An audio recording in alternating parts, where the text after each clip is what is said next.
ዝኾነ ናይ ስራሕ ዕድላት ኣለዎ ከም ንኣብነት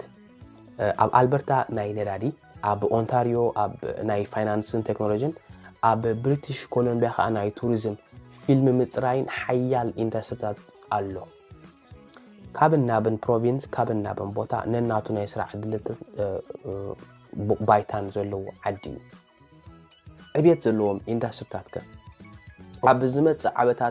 ዝመጽእ ዓመታት ማለት እዩ ዝዓቢ ኢንዱስትሪታት ኣለልዮም